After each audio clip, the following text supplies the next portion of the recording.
Well, Dr. Suwadogo joins us now. He's a member of the PDP. Thank you for coming on this morning. My pleasure. Well, many would have thought that the party is supposed to pull together in one direction so that they can sort at least face the business of politicking from where they are now. But from what we see, all the headlines, most of them now, suggest that the party pulling in different parts. What's going on with it? No, that is not exactly correct. It is not? No, for the fact that you have disagreement does not mean that you are pulling apart. What does it and mean? In a normal family, you agree to disagree, and at times you agree to agree. And in the process, you have a more united, stronger party. I've heard on several occasions in your news program you say what used to be the biggest party. It is still the biggest party. None has overtaken the PDP, and it will always remain the biggest party. And in fact, it is a process of what you call, one day I said, a process of rejuvenation. And that process, when it is completed, the PDP will be probably the best in Africa, if not the world. What's the agreement about the chairman of the party? What is the agreement? The agreement. It's a process. It's a process. As I mentioned, if some people feel that this person should be and others feel that this person should not be, we'll all discuss, agree, and come to a reasonable conclusion and settle the issue. No, it is practically impossible to say that people will have one voice. If that's the case, then you don't even need politics. Remember, the name of the party is People's Democratic Party. It's people-centered. It's people-driven. And so people are entitled to voice their feelings, their thinking, their perceptions, and what they feel should be the right thing to do. And it is left for us to agree. The majority usually should agree and say, look, this is the best approach. Those who have decided that, look, this is the person, others are feeling, no, it shouldn't be like that. Remember, they are not saying that, look, he cannot be. They are saying the process through which he became one is probably, it needs to be refined. No, but it needs to be refined. Some of the people disagreeing and the party say he should not be. No, under the existing pattern in which he came to become the chairman, he should not be. Not that he cannot be. These are two different things. You see it? If there is a contest, remember, there is a zoning formula. It is zoned to the northeast. Do you get it, isn't it? You have contestants from the northeast. Those people will bring out their names. Those people will come and face the normal process of electing somebody.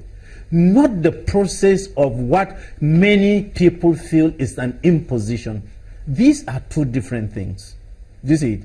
If it was a normal process of what it should be, and it is fair, and others contested, and it becomes a fair play, and a person wins, the probability that you will have such disagreement may be very slim. But when it appears to be an imposition, when it appears not to follow that due process, remember, one of the key things the PDP has decided not to do is to impose people, or to have a few people thinking that they have the monopoly of wisdom and knowledge and say this is the person that must be this, and the person becomes that. And the Board of Trustees is simply standing on these change principles, that we do not want imposition any longer.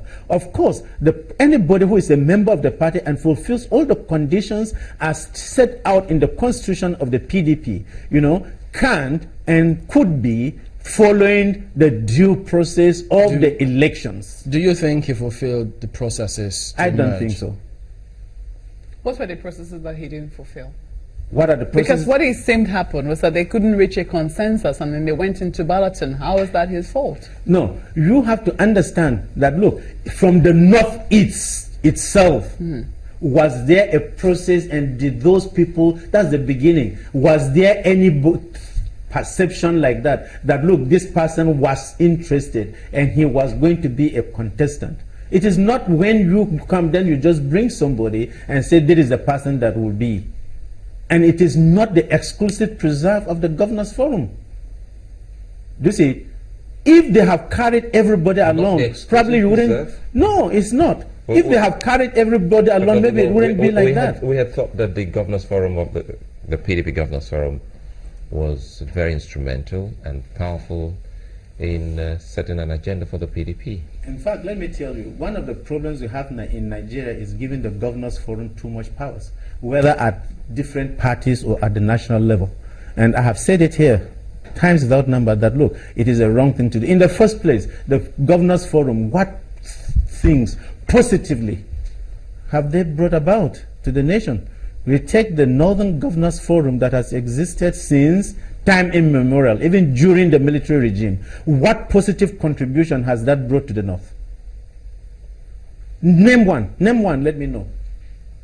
Just one single positive thing which the Northern Governors Forum has brought to Nigeria since the military regime.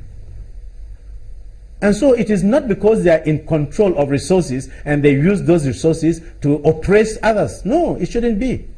And it is not because you are in power, then you use that power to impose people. It shouldn't be. Whether it is at the local government, at the state level, or at any level, it shouldn't be the case. In normal democratic principles, it shouldn't be. They should be key, are you getting me, to making democracy work. And one of the issues when the PDP came up to say, look, what were some of the shortcomings we had in the last elections? One key thing, which was a recurrent decimal, even in my local government, of which I was chairman, was the imposition of candidates in different dimensions. We should not be, and we shouldn't start on that now. Apart from being a PDP member, you're also a political scientist. How did the PDP governors become this powerful, or how did the Governors Forum then became so powerful? Now you just thought about it and you said, hey, wait a minute, we should whittle down the powers of the Governors Forum. I've already mentioned because how did they get here? How they got here because of the economic resources they control. They feel they can use that, you know, more for their own purpose, not for the purpose of governance, in my view. You see, you as a governor, they have the resources. It's just like when we start talking and say, and some people castigating the judiciary and saying the judiciary, sorry for this minor deviation, but it has been hurting me, saying the judiciary is corrupt. Of course, the judiciary is the least corrupt out of the three arms of government, and the most corrupt arm of government is the executive arm, followed by the National Assembly, and the judiciary is the least. In fact, if you ask me, if you compare the issue of corruption in the judiciary, it doesn't exist compared to what exists at the executive and the National Assembly. Because those arms of government oppress the judiciary, give them almost nothing, that makes some of them to seek ways to exist. And maybe in some instances, some people even dash them some things for them to exist. In the whole country today, apart from Lagos State, that you say that has a relatively comfortable terms of service for the judiciary, no any other state has that, not at the federal level. So I'm also using this to say that, look, if the governors have those resources, and they are using the resources for selfish personal reasons, it is not politically wise. I thought they said politics is a game of interest. So it is a game of interest, and when you have a game of interest that is personalized, or makes it to a very few group of people, describe the very meaning of democracy as Abraham Lincoln said it, describe it, isn't it? You know it. That's why they call it personal interest. No. But this is personal interest embedded in the interest of all and sundry. This is not personal interest for self. I know many will debate that because the kind of information that's coming up lately about whose fund is going where, that's very personal. That is the very reason why we are not getting it right. That is the very reason why we are not getting it right. A personal interest should be to serve the people.